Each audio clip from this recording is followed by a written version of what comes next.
హన్మకొండ జిల్లా బట్టుపల్లి గ్రామ శివారులోని survey number 54/B Inagala Rama Reddy భూమిని కొందరు వ్యక్తులు దౌర్జన్యంగా కబ్జా చేసే ప్రయత్నం చేస్తున్నారని రామరెడ్డి కుమారుడు ఇనగాల లింగారెడ్డి వాపోయారు.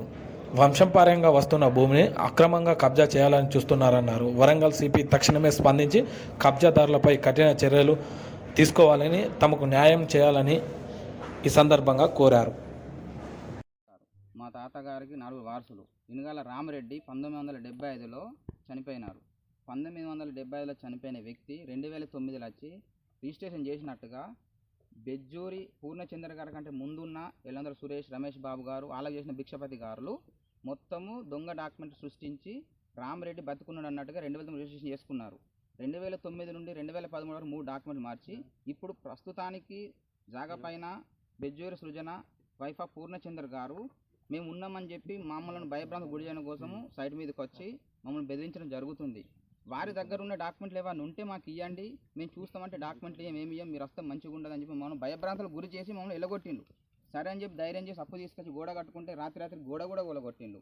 మా దగ్గర చనిపోయిన తాతయ్య సర్టిఫికెట్లు 1954 నుండి పట్టాదారులుగా, హక్కుదారులుగా, అనుభవదారులుగా ఉన్న వాళ్ళు వారసులతో మేము ఉండంగా వేరే వారు ఏ విధంగా వచ్చి భూమి పైన దౌర్జన్యం చేస్తారు. దౌర్జన్యం చేయాలంటే నీకు హక్కు ఏమున్నది?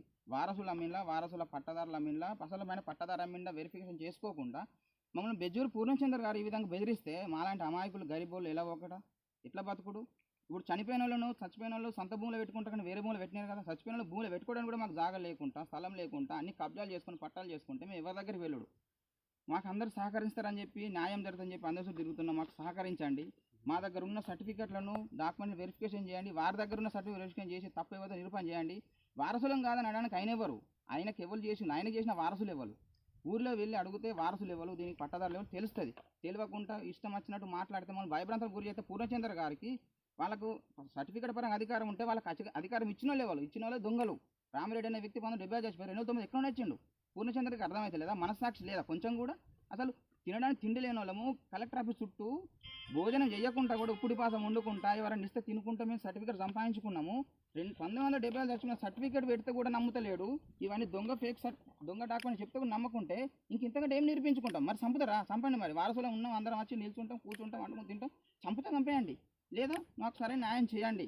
లోకల్ ప్రతినిధులు దయతోటి సిపి గారు, మీడియా మిత్రులు, అన్నయ్యలు, అక్కలు, తమ్ముళ్ళు అందరూ మాకు ఈ సర్టిఫికేట్ తప్పని మమ్మల్ని నిరూపణ చేయండి, మేము ఒప్పుకుంటాం.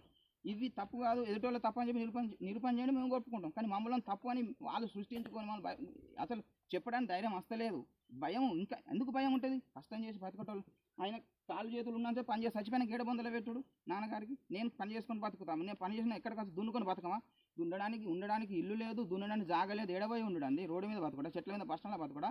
ఆయన చేసే పని ఏంటిది? ఆయన పైన న్యాయంగా చేసుకున్నప్పుడు ఆయన పనులు కూడా న్యాయంగా చేసుకోవాలి. మీరు చూడండి, ఒకటి మేము తప్పుడు పత్రాలు సృష్టించిన అయితే మమ్మల్ని ఏమన్నా శిక్షించండి. వాళ్ళ సర్టిఫికేట్ చూసి వాళ్ళే తప్పుడైతే వాళ్ళకి సమాధానం చెప్పుకోమనండి. మా ఈ ఒరిజినల్గా వారసత్వము మొత్తం దొంగ రిజిస్ట్రేషన్తో సహా పట్టుకొని వచ్చినాము. స్థలం పైన ఎట్లా మాట్లాడుతుండు? అసలు ఎవరు రారా? పక్కింటికి మనిషి పోయినట్టుగా వచ్చినట్ట ఒక భూమి మీదకి రావాలంటే సొంతం అయితే నష్టం. 50 ఏళ్ళ 70 ఏళ్ళ 100 సంవత్సరాలు హక్కుంటేనే ఈ పత్రాలన్నీ బుక్కు చూస్తే శాస్త్రపాలనలు ఉత్తగానే ఇచ్చిందా గవర్నమెంట్? గవర్నమెంట్ ఎందుకు ఉన్నది? లీగల్గా అన్ని సర్టిఫికేట్లు ఇస్తాందుకే కదా. నేను లీగల్గా పట్టుకొచ్చినప్పుడు నువ్వు కూడా లీగల్గా పట్టుకొచ్చిన నాకు సమాధానం చెప్పకండి. మీరు పిలిపించండి, మేము ఆడికి వస్తాం. మేము అమాయకులం సార్, గరీబోళ్ళం, మాకెవ్వరు లేరు సహకారం చేస్తానికి. మీరే ఉన్నారు.